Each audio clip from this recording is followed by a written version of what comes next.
My name is Lily, and the night he showed up, I wasn't looking for company. I wasn't looking for anything, really. Just quiet. It was one of those nights when the house feels too big, when every creak of the floorboard sounds like a voice trying to remind you that you're still here. The kind of night that presses on your chest, whispering memories you've tried to bury. Rain had been falling since sunset, soft at first, then heavier, relentless, beating against the windows like a pulse. I'd turned off every light except for the one in the hallway. Its glow reached halfway into my bedroom, just enough to keep the dark from swallowing everything. I thought I was alone. Then I heard the scratching. It started faint, a soft scrape against the front door. At first, I thought it was just branches dragged by the wind, but it came again. 3 slow scratches, then silence, then one more. My breath caught. I froze where I was, halfway through folding laundry. The sound came again. Not desperate, just persistent. When I finally opened the door, I saw him. He stood there, drenched, his coat black and gleaming under the porch light. Rain poured down around him, soaking the steps. His eyes were dark amber, deep, searching, almost human. A stray, I thought. Probably lost, but he didn't act lost. He didn't cower or bark or shy away. He just stood there, looking straight at me. The rain came harder. He didn't move. "Where did you come from?" I whispered, though he gave no sign he heard. I took one small step forward, expecting him to flinch. Instead, he took one toward me, and that was how it started. He didn't have a collar. No tag, no name, just a soaked coat and eyes that seemed to know too much. I brought him inside before I could talk myself out of it. The smell of wet dog filled the hallway instantly. Sharp, earthy, alive. He shook himself once, water spraying across the floor, and then stopped, watching me. "Okay," I said softly. "Just for tonight." I found an old towel and began drying him, my hands moving through his thick fur. He stood still, breathing slow and deep, the sound oddly calming. When I finished, I set a bowl of water down. He drank, then looked up at me again, expectant. There was something unsettling about his stillness, not threatening, but knowing. As though he'd chosen this house long before I opened the door. When I went to bed, he followed. I tried to stop him at the bedroom door. "Hey," I whispered, pointing toward the living room. "You can sleep out there." He didn't listen. He just sat down outside the door, heavy and unmoving. "Fine," I sighed, "but you're not coming in." He lowered his head to his paws, eyes still open. When I turned off the light, I could hear his breathing through the thin wood of the door. Steady, rhythmic, anchoring. And for the first time in months, I fell asleep without fear. I woke before dawn to silence. For a second, I thought he'd gone. But when I opened the door, he was still there, exactly where I'd left him. His eyes met mine as if he'd been waiting for me to wake. "Good morning," I murmured. He yawned once, stretched, and wagged his tail slowly, almost shyly. I couldn't help it. I smiled. It felt strange, that small warmth in my chest. It had been a long time since anything had made me smile like that. The days that followed blurred together. I told myself I'd find where he belonged, maybe put up a few signs, call the shelters. But each morning when I opened the door, he was still there, patient, watchful. Each night, he waited outside my bedroom, never trying to cross the line, never leaving his post. He'd follow me through the house during the day, padding silently from room to room. When I cooked, he sat by the counter. When I read, he curled up near the window. When I cried, and sometimes I still did without reason or warning, he didn't move closer or turn away. He just stayed. He was presence, nothing more, and somehow that was everything. It was a Tuesday when I realized he wasn't a stray. Not really. I was out in the garden, trimming back the roses that had overgrown their trellis. The sun was heavy that day, gold and slow.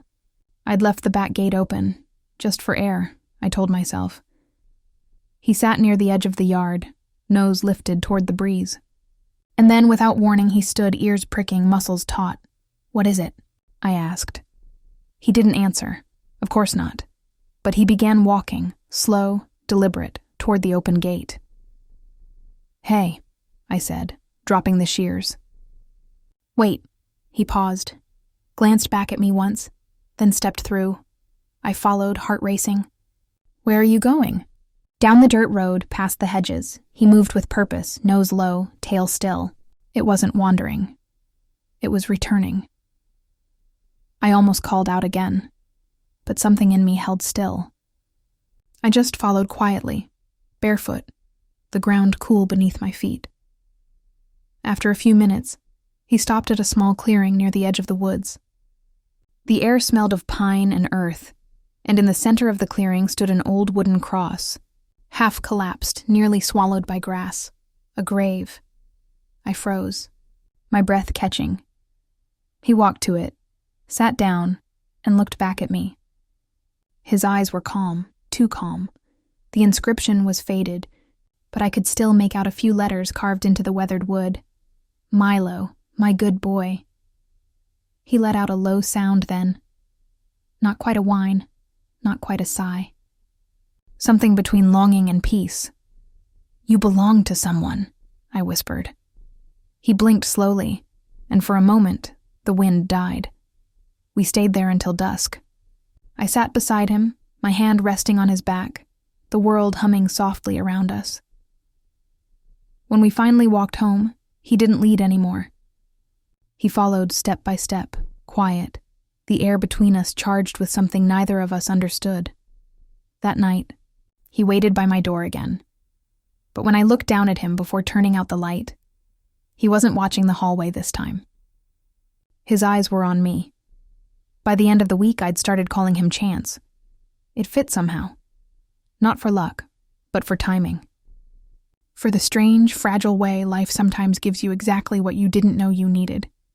Chance adjusted easily, like he'd always lived here. He learned my routines faster than I remembered them myself. When I woke, he was already by the window, tail thumping softly. When I made coffee, he'd sit by the stove, nose twitching at the smell.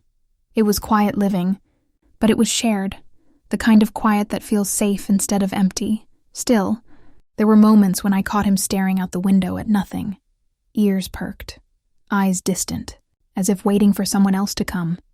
I wanted to tell him that no one would. That whoever Milo had been, wherever he'd come from, it was over now. But I didn't say it. Some things don't need words. Then came the night I couldn't find him. It was late, past midnight. The house was asleep in that strange way old houses are, where silence feels heavier than noise.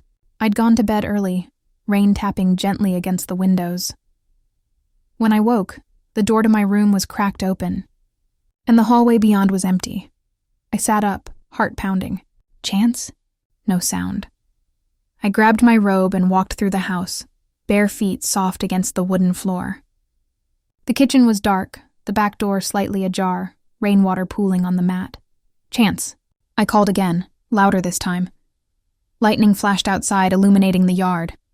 And there he was, standing at the edge of the porch, motionless, staring into the trees. The sight of him in that pale light made something twist in my chest. I stepped outside, the rain instantly soaking my clothes. "What is it?" I whispered. He turned his head slowly, looking back at me. His eyes glowed faintly in the stormlight, not wild, not afraid, just certain. Then he looked back toward the trees. A shadow moved there. For one awful second, I thought it was a person. A tall figure, half hidden by rain and dark. My throat closed, my pulse a drumbeat. But when the lightning came again, there was nothing. Just branches and mist. Chance didn't move. He stood there until the rain eased, until the night fell silent again. Only then did he step back inside, brushing past me, leaving a trail of water across the floor. He went straight to my bedroom door and sat down. I watched him for a long time, his silhouette steady against the hallway light. And when I finally closed the door, he didn't move. He kept his watch until morning.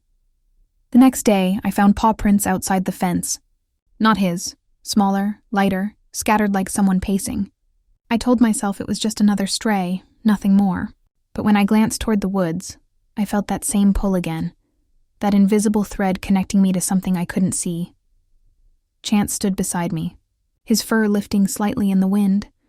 Whatever was out there, he knew it first. The days grew cooler after that.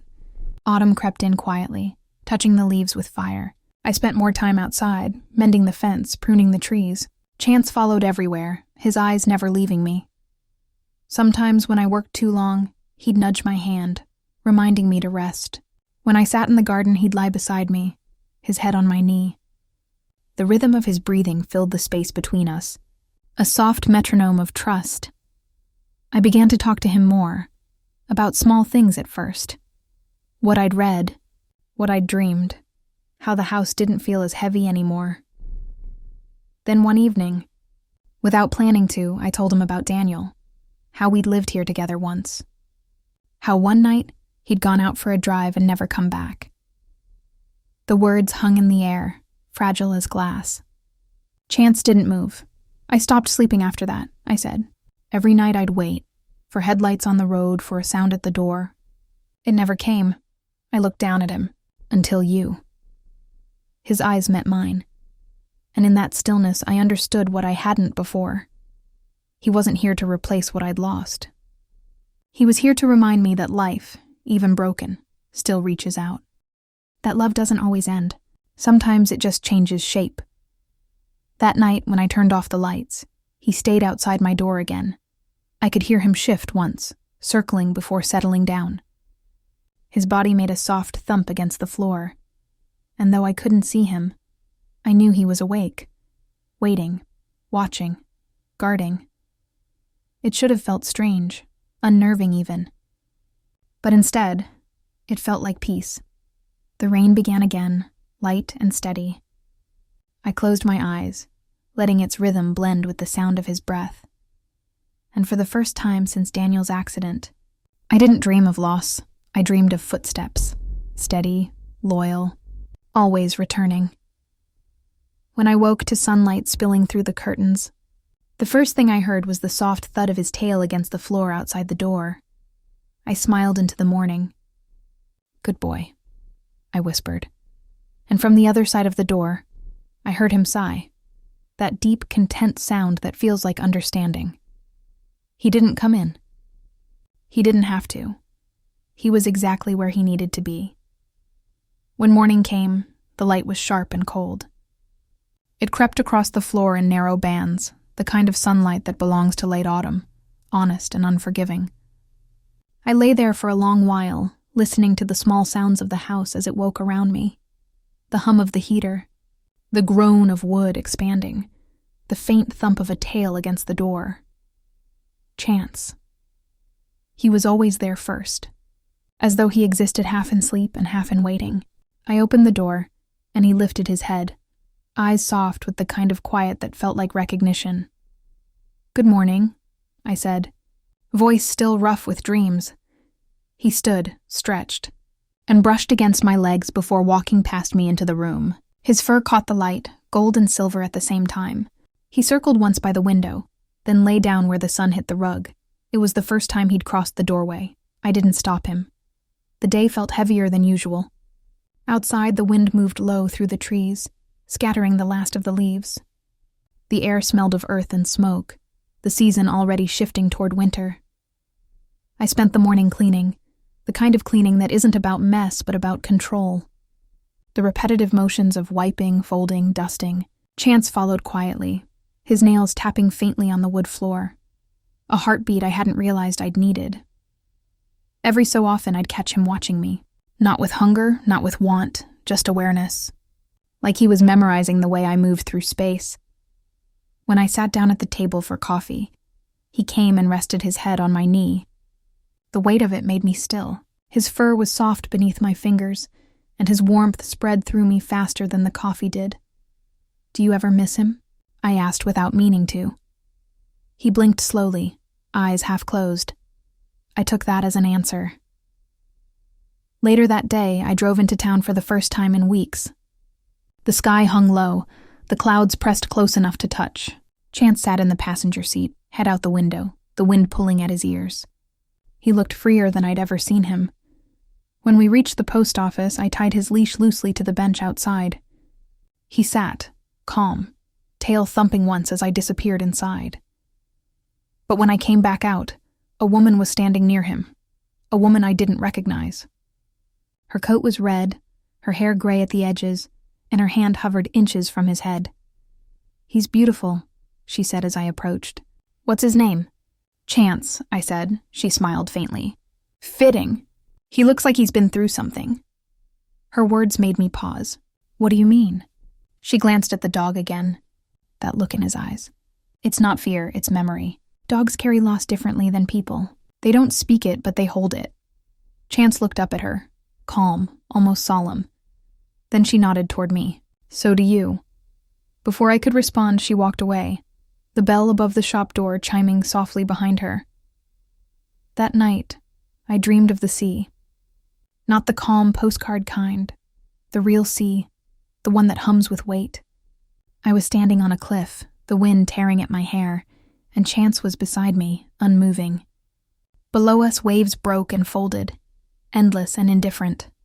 I turned to him, but he was looking not at the ocean, but at the horizon, something beyond it. When I woke, I could still hear the sound of waves in my head. But outside, there was only wind. The following morning, something strange happened. I was making breakfast when Chance began to bark. It wasn't loud or panicked. It was low, controlled, the kind of bark that says something's here. I turned down the stove and went to the window. A car I didn't recognize was parked by the gate. A man stood beside it, arms crossed, surveying the property. My chest tightened. Chance moved to the door, standing alert, his body a line of tension. When the man saw movement in the window, he raised his hand in greeting. I didn't wave back. After a moment, he shouted, "You the one with the black dog?" I stepped out onto the porch, the air cold enough to sting. "Who's asking?" He smiled, a small, weary smile. "Name's Reed. I live 3 miles down the road. That dog of yours looks a lot like one that used to belong to a friend of mine." Chance stood beside me now, silent but watchful. "His name wasn't Chance," the man continued. "It was Scout." The word hit something deep in me. "He went missing after a storm," Reed said. 2 years back. Belonged to a woman named Marianne. She died not long after. Heart, I think. We all figured the dog ran off for good." I felt Chance shift beside me, the muscles in his back tightening. "Guess he didn't run off too far," Reed said softly. "Guess he found somewhere else to go." He reached out a hand, tentative. "Hey, Scout." Chance didn't move. Reed's smile faded. "Well," he said finally, "looks like he's made his choice." He turned, started walking toward the truck, then paused halfway. "You take care of him," he said over his shoulder. "I will," I whispered. The car disappeared down the road, leaving only dust and silence behind. That night, the air felt different. Not heavier, clearer somehow. I sat by the fire with a book I didn't read, Chance lying across my feet. "You had another life," I said quietly. "A whole world before this." He didn't lift his head, but his tail moved once, faintly. "Did you love her?" I asked. "The woman you used to wait for?" He exhaled through his nose, long and slow, and suddenly I understood. He hadn't found me by accident. He'd been waiting for a door to open again. Any door, and I had opened it. Winter arrived like an exhale, soft at first, then sharp. The first snow came in the night, and by morning the world was white and soundless. Chance loved it. He bounded through the drifts like a child, the cold no match for his joy. I watched him from the porch, coffee in hand, the world finally quiet in a way that didn't hurt. He looked back at me once, a streak of black against endless white. For that moment, everything felt right, whole, but nothing stays still for long. A week later, he started limping. At first, it was barely noticeable, a small hesitation when he walked, a shift in his weight. But by the 3rd day, he struggled to stand. The vet was kind, his hands gentle but his eyes careful. "Old injury," he said, tracing a faint scar along Chance's back leg. Probably healed wrong a long time ago. Could be arthritis now. We'll start some treatment, but he'll need rest. I nodded, unable to speak. On the drive home, the snow had turned to slush. Chance rested his head on my lap, eyes half closed. Every breath he took seemed to echo in the quiet car. When we pulled into the driveway, I didn't leash him. He followed me inside, slow and deliberate. That night, for the first time, he didn't wait outside my door. He lay down beside my bed instead. I could feel his warmth through the blanket. The sound of his breathing filled the room. I fell asleep to it, my hand resting on the edge of the mattress, fingertips brushing his fur. Days blurred together after that. I worked less, stayed home more. I found comfort in routine, feeding him, walking him when he could manage it, brushing his coat by the fire. The house, once haunted by silence, was now full of small sounds. Paws against floorboards, the click of his nails, the soft thump when he lay down. But sometimes, I caught him staring at the window again. Watching the road, waiting. The thought made something inside me ache. One evening, I followed his gaze. The world outside was wrapped in snow, the sky a pale violet. The air was still, I whispered. He's not coming back. You know. He turned his head slightly, and for a moment, I thought I saw something in his eyes. Understanding.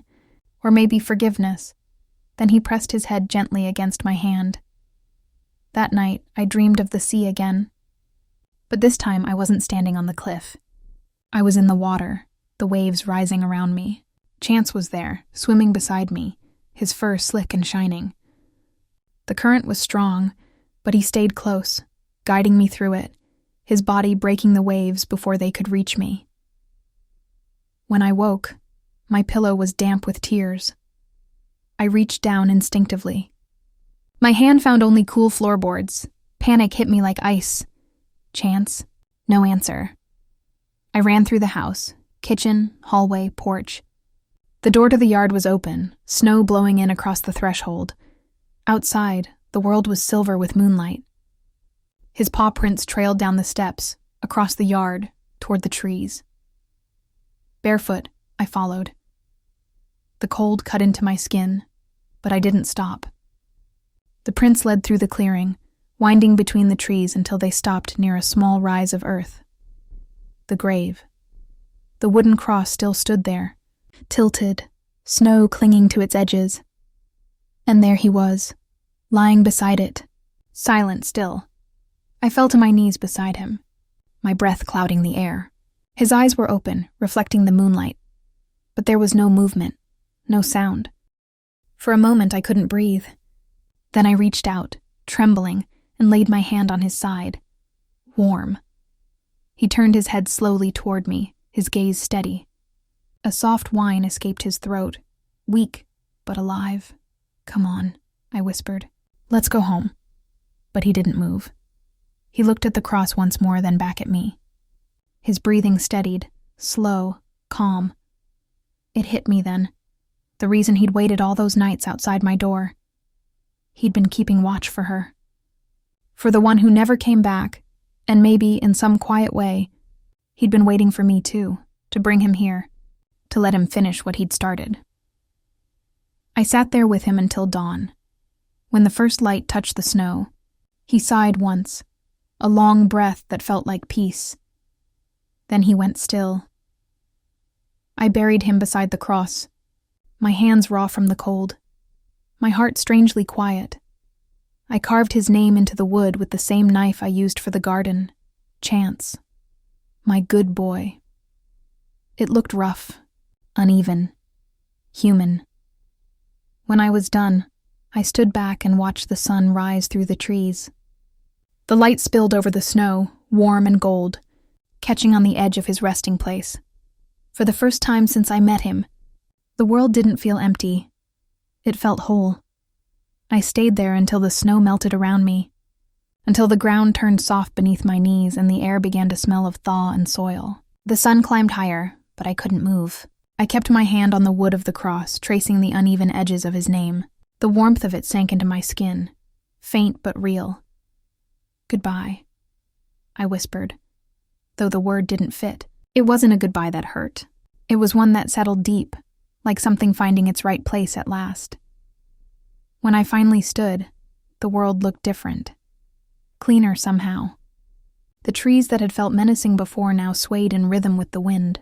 The snow that covered everything glowed gold where the sunlight touched it. Even the silence seemed gentler, like the pause after a long breath. I walked home slowly, following the trail my feet had carved in the snow. It looked smaller now, already softening at the edges. By the time I reached the porch, the sun had climbed higher, and water dripped from the roof in steady musical beats. The house was still. Inside, the air felt thin without the weight of his presence. His blanket by the fire was empty, the bowl near the kitchen wall untouched. I half expected to hear his tail thump once, that soft sound that always greeted me when I entered a room. But there was only quiet. For the first time since that stormy night when he'd appeared at my door, I was truly alone again. The days that followed came slow. Like the world was rebuilding itself grain by grain, I threw myself into small tasks, cleaning the house, mending what winter had worn down, scrubbing the mud from my boots. I told myself it was work, but it was really just motion. Something to keep my hands busy while my mind tried to catch up with what had changed. At night, I sat by the fire with a blanket around my shoulders. The silence stretched out like a familiar ghost, but it didn't frighten me anymore. It just was. Sometimes, in the middle of that quiet, I think I heard it again. The faint sound of claws against wood, the soft sigh he used to make when settling down outside my door. And though my rational mind knew better, I always looked up, just in case. He was never there. But the space he'd filled didn't feel empty. It felt lived in. One morning, the phone rang. It startled me, the sound too sharp, too sudden after weeks of near silence. The voice on the other end was soft, hesitant. "Is this Lily?" "Yes," I said. "This is Reed. We met a while back. About the dog." I gripped the receiver tighter. "Yes, I remember. I just wanted to check in," he said. "Haven't seen you around town lately. I thought maybe you'd like to know something." My heart picked up. "What is it?" He cleared his throat. "That woman, the one who owned him before Marianne, she left something behind when she passed. I found it cleaning out the old house this week, a box. Thought it might belong to you now." There was a pause. "I can drop it by," he said. I hesitated. All right. He came that afternoon, the sky pale and washed with thin sunlight. The truck stopped by the fence, and when I stepped outside, he was already waiting, holding a small wooden box wrapped in a faded blue cloth. "Didn't know what else to do with it," he said. "Found it in the attic. There's a name carved on the bottom. Hers. Thought maybe you'd want it." I took it carefully. The wood was smooth, the kind that had been touched often. "Thank you," I said. He nodded, looking down. "You did right by him. We all saw how he changed when he came here. You gave him peace." When he left, the world felt lighter, though my chest didn't. Inside, I set the box on the table. For a long time, I just stared at it, tracing the grain of the wood. Then I lifted the lid. Inside were a few photographs. One of a younger Marianne with a dog that could only have been chance, his coat darker, his eyes just as deep. There was a collar, too, old and worn, the brass tag still faintly engraved, Scout. And at the bottom, folded neatly, was a letter. The paper was yellowed, the ink faded, the handwriting elegant but trembling. To whoever finds him, it began. "If you are reading this, he has chosen you. He always chooses people who need him most. Take care of him, and he will take care of you. He is love in its quietest form. Marianne." I read it 3 times before folding it back, my hand shaking. Then I placed the letter on the mantel above the fire, next to the small ceramic bowl that still held his leash. The world kept turning. Spring arrived slow and stubborn. The fields began to green, the frost lifting from the ground. I started walking again, retracing the path that led past the woods, past the hill, to the place where I had buried him. The snow was gone now, the grass rising fresh and soft over the earth. Wildflowers had begun to bloom near the cross, white and yellow, small but certain. I knelt and brushed the dirt from the carved letters. The wood was weathering, but his name was still clear. "Hi," I whispered. "I brought you something." From my pocket, I took the collar. The metal tag glinted in the sun. I placed it at the base of the cross, the way you might leave a photograph on a grave, something for memory to hold. For a moment, I thought I heard the faint sound of paws in the grass. When I looked up, the wind was moving through the trees again, carrying with it that scent of pine and earth. That evening, I left the front door open as the light faded. It was something I hadn't done since the day he'd arrived. The air was warm, the smell of rain coming again from the west. I sat on the porch with a blanket wrapped around my legs, watching the clouds gather along the horizon.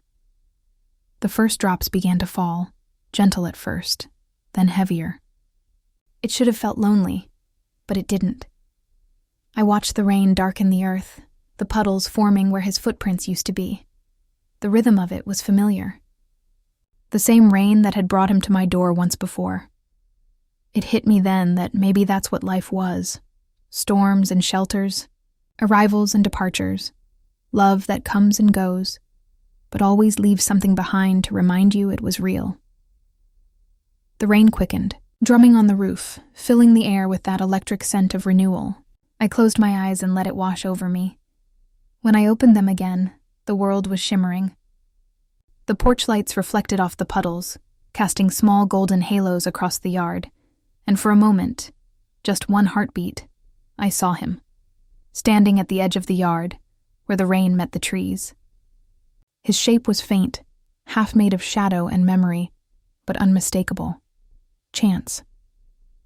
He was looking at me the way he had that first night, rain pouring down, eyes steady and kind. Then, as the wind rose, he turned, his form dissolving into the mist. The ache that bloomed in my chest wasn't sadness. It was gratitude. Days turned into weeks. The world grew brighter. I began to see people again. Neighbors who had started to notice me in town, familiar faces that had once looked at me with quiet pity, but now with something closer to curiosity.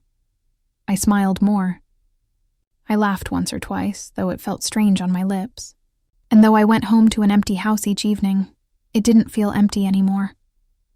Sometimes when I cooked, I'd glance at the space near the window where he used to sit. And though nothing moved there now, the air seemed to hum faintly with his memory. There were no more scratches at the door at night. No soft breathing outside my room, but every so often when the wind shifted, I swore I could still hear it. The rhythm of his heart echoing through the walls that had once held us both.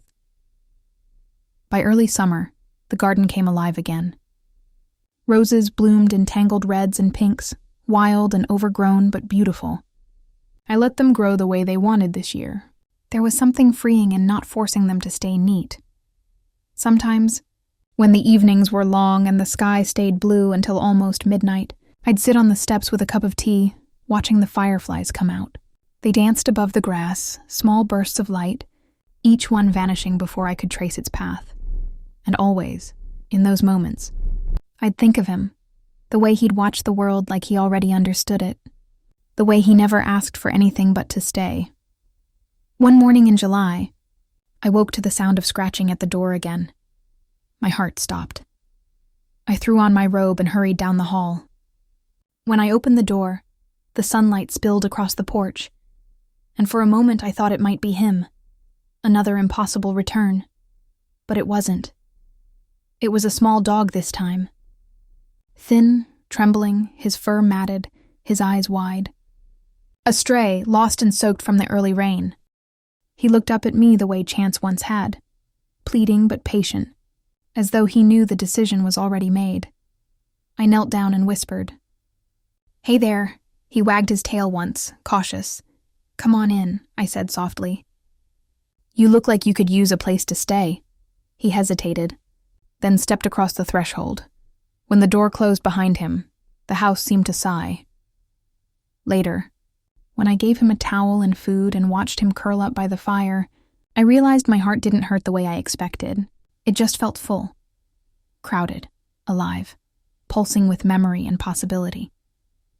The new dog slept soundly, his small body rising and falling with each breath. Outside, The last of the rain eased, sunlight breaking through in soft gold streaks. I walked to the window and looked out toward the woods. The air shimmered, and for an instant, I thought I saw the faintest outline of movement near the tree line, a familiar shape, tall and still. But I didn't look too hard. Some things are meant to be felt, not proved. That night, as the house settled and the crickets began their song, the new dog stirred, lifted his head, and padded to the hallway. He stopped outside my bedroom door and lay down, just as Chance had done so many nights before. The sound of his breathing filled the silence. Steady and sure, I turned off the light, smiling through the dark. "Good boy," I whispered. Outside, the wind picked up again, brushing softly against the windows. The world was still turning, still alive, still moving forward. And for the first time, I realized that love doesn't vanish when it ends. It waits. Sometimes outside your door, sometimes in your memory, sometimes in the small, trembling body of something new. It waits until you're ready to open your heart again. When I drifted to sleep, the sound of the rain returned, not the wild, desperate storm from before, but the gentle kind that nourishes, the kind that doesn't destroy. And in the rhythm of it, I heard him one last time. Chance, breathing beside me, alive in the echo of every heartbeat that dared to keep going.